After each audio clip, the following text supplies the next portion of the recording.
నమస్తే అండి. నా పేరు రమణ. ఇమ్మడి రవి ఐబొమ్మ అధినేతను అరెస్ట్ చేసినప్పటి నుంచి సమాజంలో దొంగలందరూ బయటకు వస్తున్నారు. వాళ్ళు వచ్చి మాట్లాడుతున్నారంటే ఒక అర్థమైంది. కానీ సినిమా ఇండస్ట్రీలో ఉన్న కార్మికులు కూడా ఏదో కొన్ని ఫెడరేషన్లు పెట్టుకొని వాళ్ళు కూడా వచ్చేసి 4 మాటలు చెప్పి లాస్ట్లో సినిమా వాళ్ళు హీరోలకి డైరెక్టర్లకి ఎక్కువ రెమ్యునేషన్ ఇస్తున్నారు. ఈ కూలీలందరికీ ఎవరైతే వర్కర్స్ ఉన్నారో వాళ్ళకి పెద్దగా డబ్బులు ఇవ్వట్లేదు. సినిమా టికెట్లు పెంచుతున్నారు అన్న దగ్గరకు వచ్చి ఆగిపోతున్నారు. ప్రతి ఒక్కడి కన్సర్న్ సినిమా రేట్లు పెంచుతున్నారు. ఎంతసేపు ఆ సినిమా ఏడవకపోతే సిగ్గుండాలి. ఆ సినిమా కార్మికులు ఫెడరేషన్ నాయకులు వచ్చి కూర్చొని మీడియా ముందు వచ్చి మాట్లాడుతున్నారంటే రేట్లు తగ్గించండి అంటే తగ్గిస్తే ఎక్కడి నుంచి ఎవరి జోబుల్లోంచి తెచ్చి వాళ్ళు మీకు డబ్బులు? ఈ ఫెడరేషన్లో ఒక పక్క ఏమో మీరు రేట్లు పెంచండి మా రోజువారీ సరిపోవట్లేదని మీరే గోల్ చేస్తారు. ఒకవైపు ఏమో సినిమా టికెట్లు పెంచుతున్నారని గోల్ చేస్తారు. ప్రొడ్యూసర్ ఎక్కడి నుంచి తేవాలి డబ్బులు? ఓకే, ఒక మాట అనుకుందాం. చాలామంది సమాజంలో ఇప్పుడు కొంతమంది పబ్లిక్ కూడా ఏమంటున్నారంటే సినిమా రేట్లు ఎక్కువ పెరిగినాయి, అందుకనే ఫ్రీగా వస్తుంది కాబట్టి పోతున్నారు. ఫ్రీగా వస్తే పెనాలు ఏంది అవుతారా? ఫ్రీగా వస్తుంది పెస్టిసైడ్స్ తాగి చచ్చిపోతారా? ఎవరికి నష్టం? ఆ ఫ్రీగా చూడటం వల్ల నీ కంటెంట్ దొబ్బుతున్నాడు వాడు. నీ కంటెంట్ లాగేసుకొని వేరే వాళ్ళకి అమ్ముకోవడం వల్ల నా డబ్బులు నా అకౌంట్లో వాడి నా దగ్గర 30,000 పోయినాయి, 5 లక్షలు పోయినాయి, 10 లక్షలు పోయినాయి. ఇప్పుడు అందరూ కంప్లైంట్లు ఎక్కడి నుంచి ఇస్తున్నారు? మీరు చేసే తిక్క పనులు, మీరు తెలియని తనం వల్ల చేసే ప్రాబ్లమ్స్ వల్ల ఎన్ని జరుగుతున్నాయి. మీ డేటాని వాడు దొంగలిస్తాడు. మీ దాంట్లోకి ఏపీకే ఫైల్స్ పెట్టేసి మీ ఫోన్ హ్యాక్ చేస్తున్నాడు. మీకు తెలియకుండానే మీ ఫైనాన్షియల్ని. నా ఫ్రెండ్కి సొంతంగా డబ్బులు అలా వేసి వచ్చాడు. ఇలా 90,000 పోయినాయి. 30,000 రూపాయల జీతం వాడు 90,000 డబ్బులు పోతే ఎలా బతుకుతాడు వాడు? ఇలాంటి సమస్యలు రాకుండా ఉండటానికే వాళ్ళు చెప్తుంది ఇట్లాంటి ఫ్రీ కంటెంట్కి వెళ్ళొద్దురా బాబు, సమస్యలు వస్తాయని. సరే, ఇంకొద్ది లోతుకి వెళ్ళి మాట్లాడదాం. సినిమా టికెట్ 500 ఇప్పుడు ఫస్ట్ 10 రోజులు చూడకపోతే మన ఎంటర్టైన్మెంట్ మిస్ అవుతా.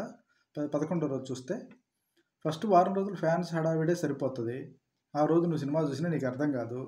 11వ రోజు నుంచి చూస్తే నేను ఎవరేమంటారు? 2 వారాలే కదా వాళ్ళు పెంచుకుంటుంది. ఆ లెక్కనైనా సరే 10 రోజులు. 11వ రోజు నుంచి నీకు నార్మల్ టికెట్ రేట్ దొరుకుతుంది కదా. అంత పెడుతున్నారు, ఇంత పెడుతున్నారు, పెద్ద గొగ్గోలు పెడుతున్నారు. సరే, ఇంకో కంపారిజన్ తెస్తాను. ఒకప్పుడు టీ ఎంత ఉన్నదండి?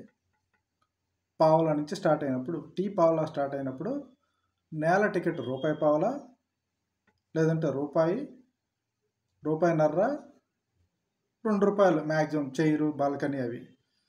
అదే రేట్లు పిడిద్దామా? టీ ఎంత అయింది రేటు? ఆ రోజున టీ ₹10 ఉన్న రోజున, పావలా ఉన్న రోజున నీకు కూలీ ఎంత ఉన్నది? కూలీల గురించి అందరికి పెద్ద ఇది వచ్చేస్తుంది.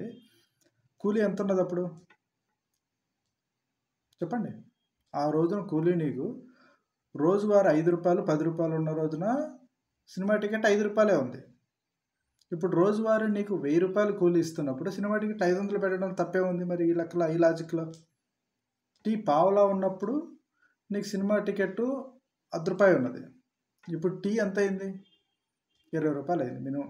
₹30 ఇంకొంచెం మంచి టీ స్టాల్లో పోతే, ₹50, ₹100 కూడా హై క్లాస్కి పోతే ఉన్నాయి. మరి టీని ఎవడన్నా అడుగుతున్నాడా? ₹100 ఎందుకు అమ్ముతున్నారు? ఒక టీ ఒక కాఫీ 200 అమ్ముతున్నారని ఎవడన్నా పోయి గోల్ చేస్తున్నారా? సినిమా వాళ్ళు మీకు ఫ్రీగా ఉద్దరగా దొరికారు. ఎంత % సక్సెస్ రేట్ ఉంది? సినిమా వాళ్ళు ఎంతమంది ఎంత డబ్బులు పెడితే ఎంత లాస్ అవుతున్నారు? ఇదంతా సోషల్ రెస్పాన్సిబిలిటీ కాదా?